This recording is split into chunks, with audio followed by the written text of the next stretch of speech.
제가 블로그 풍화의 거리를 운영하고 있는데 그 전병욱 목사 사건 진실이 무엇인가라고 글을 바로 썼어요. 근데 1시간도 안 되어서 차단이 되더라고요. 또 다시 수정을 해서 또 올렸는데 또 차단되더라고요. 그 다음날 또 수정해서 또 올렸는데 또 차단이 되더라고요. 무언가 있다라고 생각했습니다. 그래서 제가 기원실 활동도 하고 있고 또 여기 바른교회 아카데미 김동원 목사님과 같이 이사 활동도 하고 있고 합니다. 그래서 바로 이제 교회개혁단체 실무자에게 전화해서 뭐냐고 아무리 물어도 안 가르쳐 주는 거예요. 추석이 되어서 고향에 내려가서 또 전화했습니다. 제발 가르쳐 달라. 내가 입을 지키겠다고 하니까 미국에 백악관 안 오느냐, 클린턴을 생각하라. 그런 얘기를 하는 거예요. 그때 제가 딱 감을 잡았어요. 그래서 더 이상 묻지 않고 전화를 끊었습니다. 그래서 추석이 지나고 며칠 후에 분당에서 목회를 하고 있는 제 선배님이 저희 집에 놀러 왔어요. 그런데 이 얘기가 나와서 얘기를 많이 하고 있는데 그분이 뭐라고 하는가 하면 강북에서 대형교회 한 목사가 분당에 있는 한 대형교회 목사에게 이렇게 얘기했다는 거예요. 그 여자 이단이라고, 이단에서 보낸 여자라고. 그때 제가 기독교 윤리 관점에서 뚜껑이 열렸습니다. 내가 이거는 끝까지 가겠다. 내가 감옥 가더라도 결심을 했었습니다. 계속 이제 글을 썼고요. 지금까지 오게 되었습니다. 발제문을 시간이 없기 때문에 아주 빠른 속도로 읽겠습니다. 그리고 많은 부분은 생략하겠는데 뉴저 기사를 보시기 바랍니다. 전병욱 목사 사건은 한 목회자 개인의 사소로운 문제가 아니고요. 한국교회의 공적인 문제입니다. 이 사건은 개인의 프라이버시 문제가 아니고 그리스도의 몸 전체의 문제이고 실족한 한 범죄자의 그 범죄와 도덕성을 드러내는 추문의 차원을 넘어서 한국교회의 윤리적인 현주소를 보여주는 수치스러운 단면이라고 볼 수 있습니다. 이 사건은 한국 교회의 본질과 관련하여서 해석되고 또 평가되고 처리되어야 됩니다. 그리고 이 목사님의 그 성범죄와 교회 개척의 입법 비극은 한국교회의 총체적 위기를 보여주고 있고 한국교회의 도덕적인 무기력을 그대로 노출시키면서 우리로 하여금 교회의 교회됨과 목회자의 목회자됨에 대해서 근본적으로 각성하도록 도와주고 있습니다. 전 목사님 사건이 지금 한국교회 최대의 현안이 되고 있는데 이슈가 되고 있는데 이것은 그것이 전병욱 목사이기 때문입니다. 유참한 독설 설교로 청중을 장악하는 스타 목사이고 한국교회 미래를 대표하는 차세대 지도자 중에 한 사람이다. 한 5년 전에 그 목회와 신학을 비롯해서 여러 군데서 조사를 했는데 15년 후 한국 차세대 목회자 1위 오정연, 2위 전병욱 이렇게 발표가 되었습니다.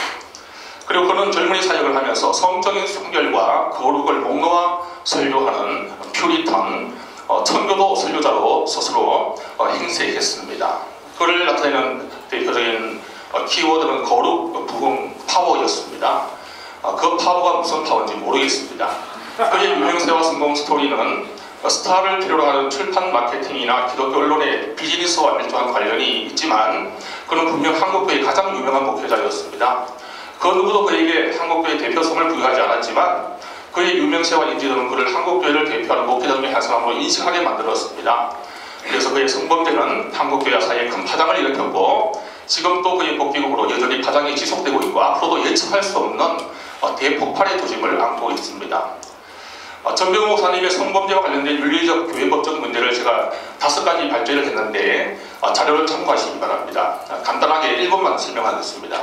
간음과 성추행은 하나님 앞에서의 범죄입니다. 그 어떤 경우에도 이에 대한 성경의 계시는 명확합니다. 그러니까 그것이 사회법정으로 하거나 유죄가 판결되지 않더라도 하나님의 계명은 그러한 행위를 무죄로 소용하지 않습니다. 교인을 대상으로 행하는 것은 도덕적으로 용인될 수 없습니다. 충동적이고 우발적인 실수를 할지라도 용납될 수 없고 또 유혹에 넘어져서 간통이나 불륜, 상박합의에 의해서 불륜을 했다 하더라도 교인은 면죄부를 줄 수 없습니다. 하지만 강제추행이나 성폭행은 강제성이 있다는 면에서 상박합의나 또 불륜이나 일종의 거래인 사창가에 대한 매춘과 다른 차원의 중대한 범죄로 여겨지고 있습니다. 또 교회는 결혼에서의 정죄를 강조하고 결혼과 가정을 세우는 중요한 사역을 하고 있기 때문에 목회자의 성적 실족과 교인 성추행은 일반인이나 사회 지도자의 성범죄와 다른 의미가 있고 교회의 정결과 교회의 거룩성과 관련되는 문제라고 봅니다. 전 목사님의 실족은 다른 일반적인 성범죄와 다른 몇 가지 특징이 있는데 첫째는 교인을 대상으로 한 성범죄를 한 겁니다. 설명을 생략하겠습니다. 두 번째는 상습성과 다수 피해자가 있다는 것입니다. 설명을 생략하겠습니다. 근데 하나님께서는 정말 자비로우셔서 목회자가 정말 충동 때문에 유혹 때문에 넘어져가지고 실수하면 웬만하면 목회자나 우리들의 연약한 죄들은 다 감추어 주시잖아요. 회개하면 정말 기회를 주시잖아요. 하지만 썩어 문드러져서 더 이상 회개와 변화의 여지가 없을 때에 하나님이 뜯어내신다는 그런 얘기를 제가 들은 적이 있습니다. 저는 그런 상황이라고 생각합니다. 굶은 종이가 터져나오고 말기암이 되어서 종양이 몸 밖으로 드러난 사건이지 이건 우연한 사건이 아니라고 저는 생각합니다. 세 번째, 정직의 문제인데요.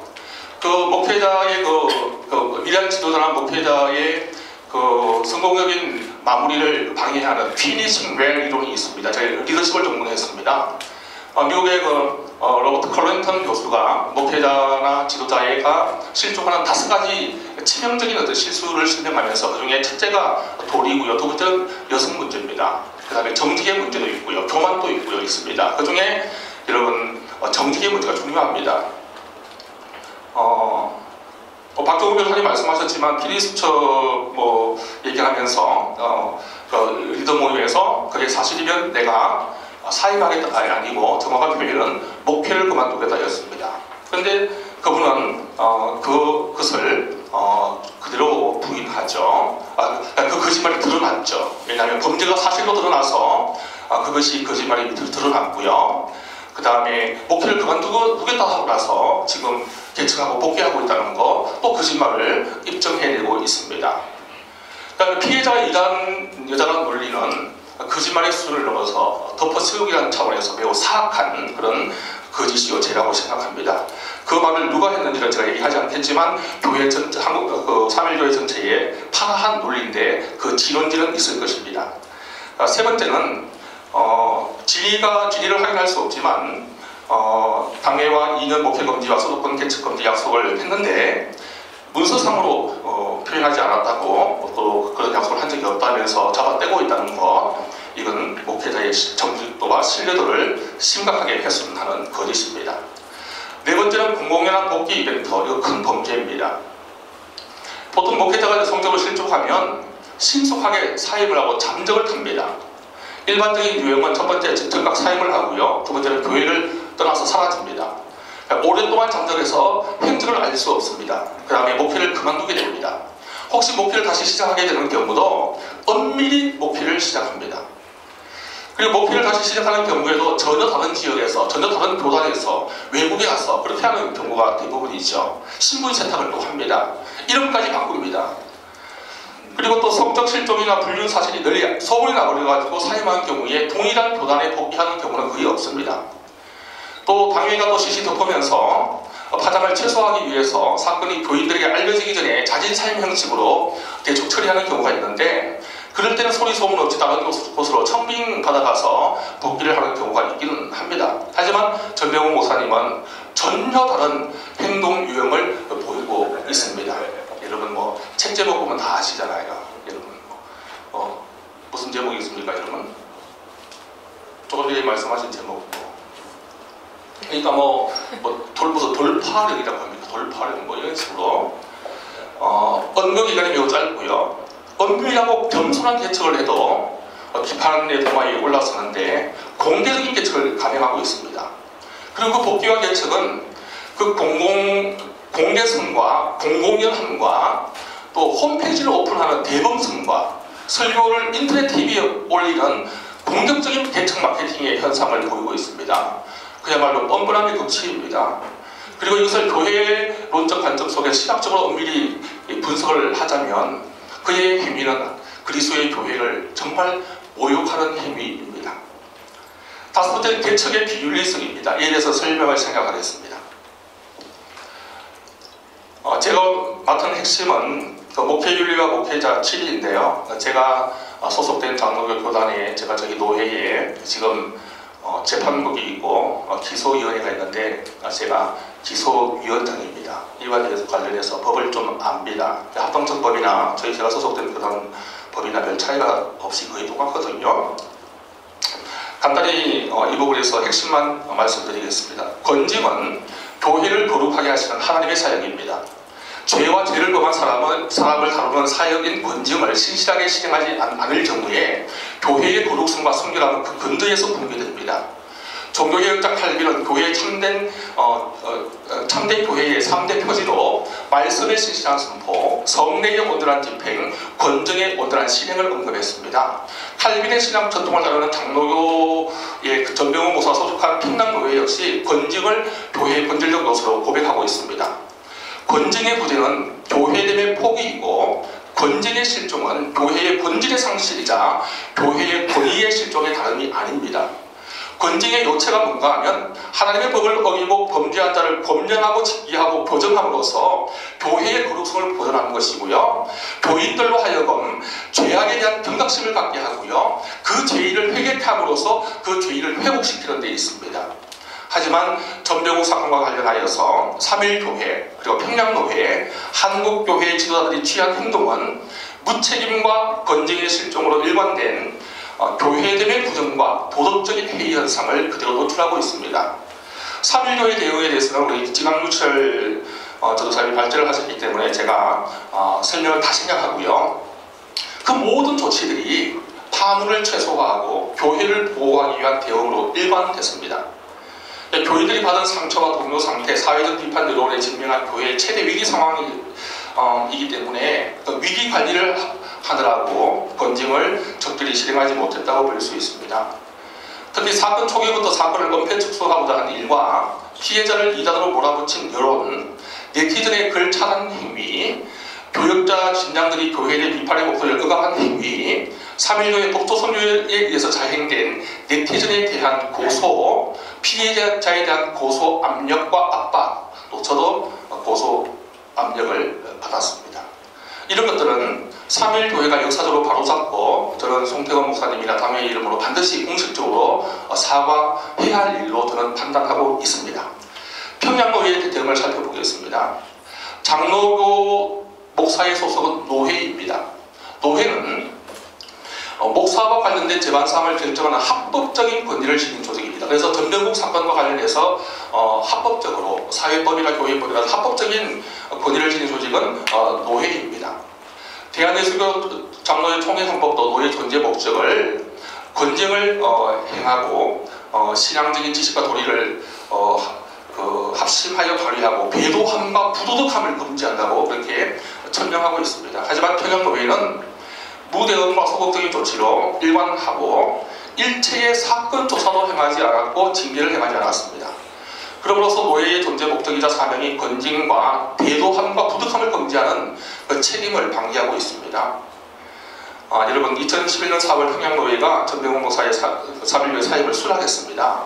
사임을 수락한 거 이거 여러분 행정적인 처리이지 징계가 아닙니다. 여러분 그걸 아셔야 됩니다. 징계가 아닙니다. 징계는 재판을 열어 재판으로 처리하는 것이 징계입니다.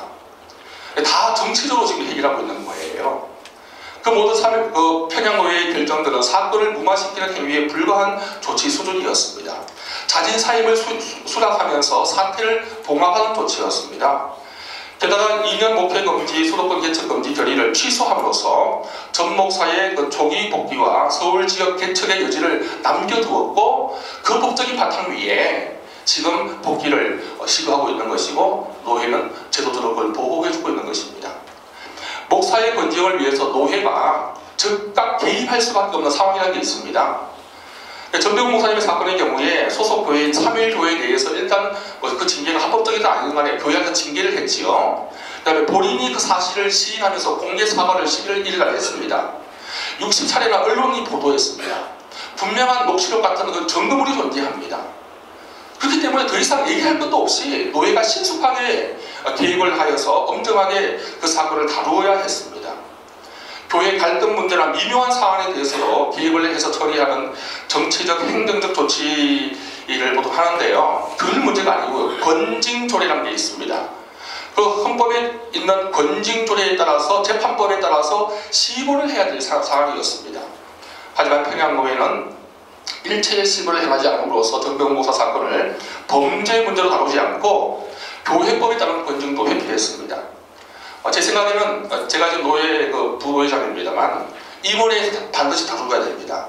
그리고 조사처리위원회가 평양노회 규칙이 있는데 소집을 해가지고 재판국을 열어서 처리해야 마땅했습니다. 아니면 노회원 중에 적어도 양심 있는 목사님 한두 명이라도 그 문제를 제기해서 고소 고발을 할 수 있거든요. 그래서 교회의 거룩성을 보존하는 노력을 했어야 했습니다.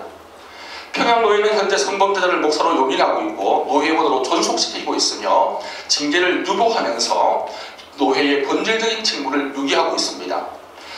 그리고 게다가 전명훈 목사님이 지금 목사님이 개척하는 이 홍대 세교회는 대한예수교 장로회 세교회라는 동시 간판을 달고 있어요. 그 소속을 명시하고 있다는 거죠. 대한예수교 장로회. 이게 어느 장로회입니까? 한국에. 전명훈 목사 자기가 노회에도 소속되어 있는 그 노회를 의미하는 것입니다.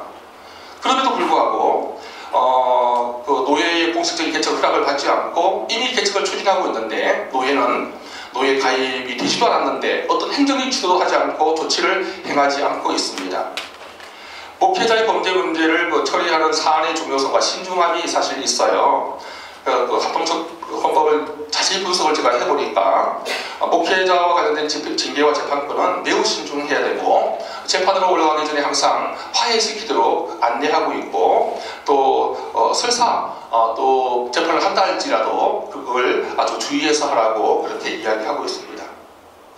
그리고 또 노예가 또 성범죄 문제라든지 이런 민감한 부분을 처리하는데 매우 또 조심해야 됩니다. 저도 조사위원이고 또 노예 일을 하지만 만약에 확실한 범죄가 있지만 저도 이제 그 소송권을 다 다뤄본 적이 있는데 어떤 장로님이었는데 H 장로라고 제가 실명을 언급하지 않고 공문에 H 장로라고 합니다. 실명을 언급하면서 할 경우에 다음에 그 사람이 명예훼손을 찌르면요 저나 노회장이 재판장에 가야 됩니다. 그리고 평양노회가 징계를 하면서 전병욱 목사 저쪽하면서 그걸 상시하게 어쩌고저쩌고 세부 행위를 묘사하면서 주님의 법을 어겼기 때문에 교회 부당 헌법에 따라서 징계한다고 만약에 노회로 기록을 하고 선포했지 않습니까? 전병욱 목사님이 사회법적인 고소해버리면 노회장이나 재판국장 여러분 명예훼손죄로 벌금을 낼 수가 있습니다. 그러니까 이 사회법과 교회법에 개비력이 있는 거죠. 신중해야 됩니다. 그럼에도 불구하고 그 평양노회는 지금 권정을 회피하고 있고요. 노회원으로 용인하고 있습니다. 이건 엄연한 사실입니다. 이런 목회자 세계에 만연한 정서가 있는데 목회자가 어떻게 목회자를 건드리느냐 동료 목회자를 징계하거나 면제시켜서는 안 된다는 온정주의가 있고요.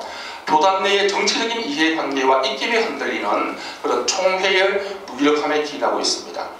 이거 좀 예민한 문제인데 여러분 제가 이걸 인터넷에 올릴지 잘 모르겠습니다만 한국 장로교회에서 총회와 노회는 교단과 교단 내에 있는 계파라는 게 있어요. 계파와 정파의 이해관계에 의해서 좌우되는 구조입니다. 특히 이제 대형교회와 관련된 사안의 경우에는 계파의 이해관계에 극명하게 얽혀가지고 정치적으로 처리될 경우가 많이 있습니다. 복잡한 관계가 인맥구조가 있어요. 합동청을 간단히 얘기하면 옥파와 길파가 있어요. 옥파는 목사파입니다. 교회 제자훈련 그룹이고요. 합동청 내에 교회 갱신 그룹이죠. 길파가 있는데 이것은 그 유명한 길목사님의 반대 영성파입니다.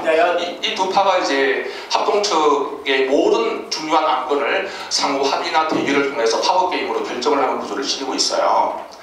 그런데 대형교회 문제가 개입하면 사실 당의 문제 아니에요. 노예 문제도 아니에요. 이건 교단 문제거든요. 교단에서 사실 보이지 않는 어떤 정치적인 입김과 영향력에 의해서 결정되는 구조입니다. 복잡한 관계와 인목 구조를 거쳐서 소수의 계파 보스 간의 합의나 계파 간의 상호작용에 의해서 중요 의사결정이 이루어지는 경우가 그것이 한국교회의 현실입니다. 정치가 법을 잡아먹는 거예요. 교회법이 교회 정치의 도구로 이용되는 비극이 지금 한국교회에 만연하고 있습니다. 범죄의 문제는 법으로 처리해야 되는데 교회법과 성경의 원리에 따라서 해결하는 것이 아니라 정치로 해결하고 있기 때문에 한국교회가 지금의 이 문제를 나타내고 있는 것입니다. 그동안 평양노회에서 전병훈 목사건이 소극적으로 처리되었고 무죄 방면하다시피 대응한 것은 이 문제를 정치적으로 해결하는 분위기가 만연했기 때문입니다.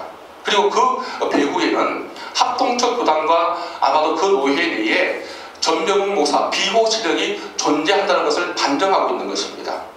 특별히 제가 충격적인 것은 모든 상세한 정보를 다 얘기하기는 곤란한 자리입니다. 합동측 교단의 경우에는 전 목사가 주로 소속되어 있는 활동한 그 라인이 어딘가 하면 교회 갱신 그룹이거든요. 근데 이 교회 갱신 그룹이 오히려 전 목사를 보호하려는 행보를 보이고 있어서 한국교회에 적잖은 충격을 지금 주고 있습니다. 그것은 고복하는 목사님을 중심으로 시작된 합동측 교단 내의 교회 갱신 운동이 스스로 교회에 천명한 교회 갱신이라는 자기 가치를 부정하는 역사적인 아이러니가 아닐 수가 없습니다. 교회 갱신 운동이, 합동측의 교회 갱신 운동이 진짜 교권을 지향하는 파벌 운동이나 이권 집단이 아니라면 예외 없이 자기 사람의 범죄 행위에 대해서도 분명한 태도를 취해야 됩니다.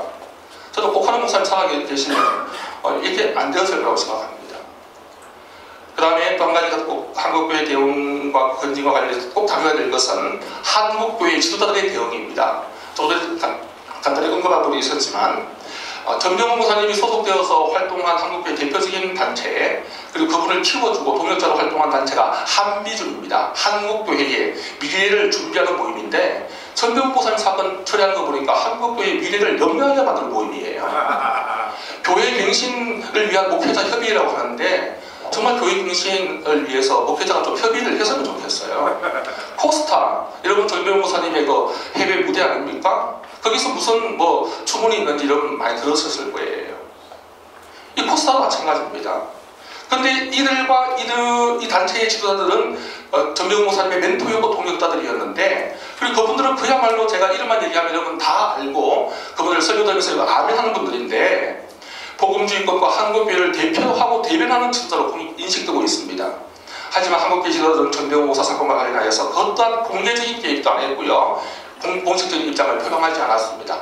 비공식적인 활동만 했습니다. 애초에 우리 여기 박종훈 변호사도 설명을 하셨지만 비공식적으로 전병훈 목사를 권면하고 또 면담하고 또 적절하게 징계를 받으라 회복 과정을 또 지도한 것으로 알려져 있었지만 뉴스의 보도를 보면 처음에 그분들이 세운 세 가지 원칙이 있는데, 첫째, 전병훈 목사를 살린다, 교회도 살린다, 세 번째, 피해자도 살린다. 그런데 피해자는 하나도 안 살리고요. 교회를 살렸는지는 모르겠습니다. 전병훈 목사님을 확실하게 살려주고 있습니다. 그러니까 원칙이 잘못된 거라고 저는 생각해요. 물론 그 말씀 자체는 매우 고상한 원칙이긴 하지만, 그러니까 이제 그 사안 자체가 민감하고 파장이 적지 않기 때문에 비공개적인 활동으로 하고 끝낸 거라고 저는 생각합니다. 하지만 공개적으로 한국교회 지도자들이 그 이후에 침묵으로 지금까지 일관하고 있습니다. 사후 조치를 행하지 않았습니다. 적어도 소속단체에서 그분을 제명을 하고요. 그것을 신문에는 공개하지 않는다 하더라도 그 회원들에게 공개하는 수준의 조치를 하는 것이 그 단체들의 성격상 당연한 거예요. 한국교회 미래를 준비한다면서, 교회 갱신을 위해서 한다고 해서 유학생들 모아놓고 거룩과 성결을 가르치고 설교하는 지도자들이잖아요. 그런데 손대지 않는 거예요. 너희들은 회개하라고 하면서 자기 그룹의 핵심 멤버 전 목사님 명확한 범죄를 했는데 입 딱 다물고 있는 거죠. 너희들은 회개하라고 하면서. 전체적으로 한국교회 지도자들은 비공식적인 권면으로 개입을 마무리함으로써 전병훈 목사를 제가 보고 때 용인했어요. 그리고 방치하고 있습니다.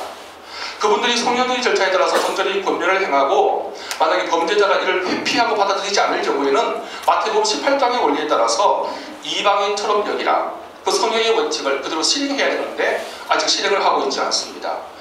권은 있지만 징은 없었습니다. 개입의 흔적은 남겼지만, 개입하는 듯이 모양은 내었지만 책임성 있는 조치는 아직 전혀 행하지 않고 있습니다. 그리고 지금 또 추가적인 범죄들이 드러나고 있지 않습니까? 법적으로 그것이 확인될지는 모르겠습니다만 또 한국교회를 떠들썩하게 하고 있는 이 공개개척이 자행되고 있는 현재의 상황 속에서도 그분들의 침묵이 언제까지 이어질 것인가 하는 것은 매우 중요하다고 생각합니다. 저는 이분들이 이번 이 사건에 침묵한다면 저는 그분들 한국교회 지도자로 인정하지 않겠습니다. 전병욱 사건을 처리하는 그분들의 입장과 방식에 따라서 그분들이 천명하는 교회 갱신의 정신과 진정성과 한국교회에 대한 책임성과 지도성과 대표성들이 그대로 드러난다고 생각합니다. 그동안 한국교회 지도자들은 비공개적이고 소극적인 대응으로 일관함으로써 사실상 전병훈 목사를 보호하고 그 개척 행보를 사실상 묵인해주고 있다고 파악할 수밖에 없습니다. 며칠 전에 김동호 목사님께서 입장을 표명했는데 많이 기쁘고요. 사실 또 이 국가도 저는 뭐 개인적으로 높은 또 교회 시설 아닙니까? 그래서 저는 개인적으로 의미 있게 보고 있습니다. 그래서 김동호 목사님의 똑같은 비슷한 목소리는 아니라 하더라도 무언가 입장을 말씀해 주기를 바랍니다. 마무리하겠습니다. 향후 대응 방안에 대해서 4가지 입장이 있습니다. 법적인 무죄론입니다.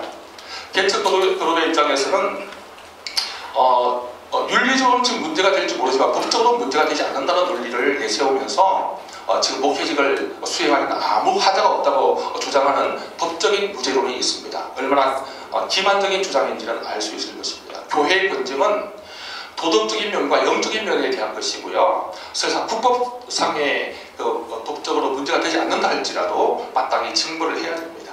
두 번째는 회개와 회복 지원론입니다. 그러니까 전 목사님이 회개와 은권 기간을 가지고 온전히 회복된 후에 목회를 다시 시작하도록 해야 한다는 입장입니다. 설명을 생각하겠습니다. 세 번째, 네 번째가 중요한데요. 세 번째는 공개 참여와 면직 추진론입니다. 공개적으로 참여해야 되고, 그다음 피해자에게 참여해야 되고, 동시에 아무리 회개했다 할지라도 하나님의 교회의 거룩성을 위해서 반드시 징계는 해야 된다. 징벌은 필수적이라는 것이지요. 그래서 이 징계는 한국교회 도덕성을 위해서, 가해자의 진정한 회복을 위해서, 한국교회의 거룩성을 지키기 위해서 필수적으로 이루어져야 된다는 입장입니다. 이것을 위해서는 평양노회 결단을 기대하면서 호소하고 설득하고 압력을 해야 한다는 입장이죠. 네 번째는 출교선언론입니다. 출교선언. 이건 무슨 입장인가 하면 전 목사님을 더 이상 기독교인으로 인정해서는 안 된다는 강경한 입장입니다. 가능한 자를 용납하지 말라, 내쳐라.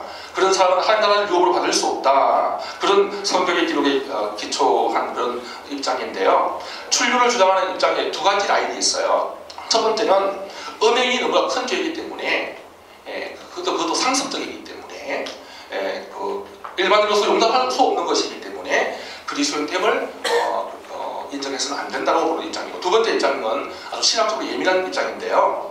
성범죄 행위보다 더 심각한 문제는 뭔가 하면 지금의 개척행위이다. 이것은 성추행은 도덕적인 문제지만 범죄 목회자가 회개가 없이 공개적으로 개척하는 것은 예수 그리스도의 교회를 모독하는 행위이고 진리를 거스르는 배도적인 행위이고 영적인 죄악이기 때문에 그를 마땅히 출교하고 기독교인으로 봐서는 안 된다. 그런 강경한 입장입니다. 마무리하겠습니다. 회복적인 정의가 필요합니다.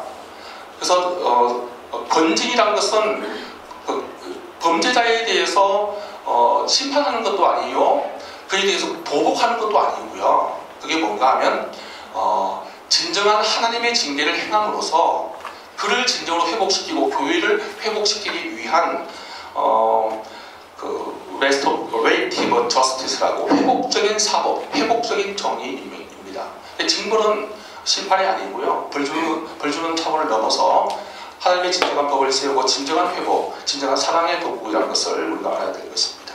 마지막으로 제가 자꾸 사인을 하시는데 딱 1번만 하겠습니다.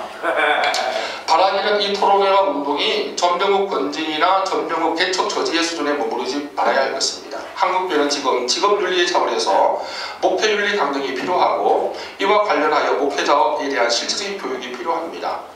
그리고 또 그런 어떤 사건들을 미연에 방지하고 피해자를 보호하고 전문적인 도움을 주기 위한 활동과 이에 대한 전문단체가 필요합니다. 또 보건주의권에서는 여성 인권과 성폭력 피해자를 위한 여성단체나 전문가들이 거의 없는 상황입니다. 신학교 차원에서 예방 교육과 목회자 윤리에 대한 강화된 교육이 필수적입니다. 아울러 교단과 또 전문기관을 통하여 목회자를 대상으로 한 목회 윤리 및 성교육 프로그램이 주기적으로 실행되어야 할 것입니다. 그리고 목회자 성문제 발생 시에 개교회와 노회 등이 취해야 할 투명하고 엄정한 건징의 원리와 문제 처리 매뉴얼이 필요하다고 생각합니다. 전병욱 사건을 계기로 건징이 실종된 한국교회에서 건징의 회복이 이루어지고 기독교 본래의 윤리적 보균함과 엄격함이 회복되기를 기대하고 이 자정운동이 한국교회를 치료하고 목회자들을 새롭게 하시는 하나님의 회복 사역으로 자림되기를 기원합니다. 감사합니다.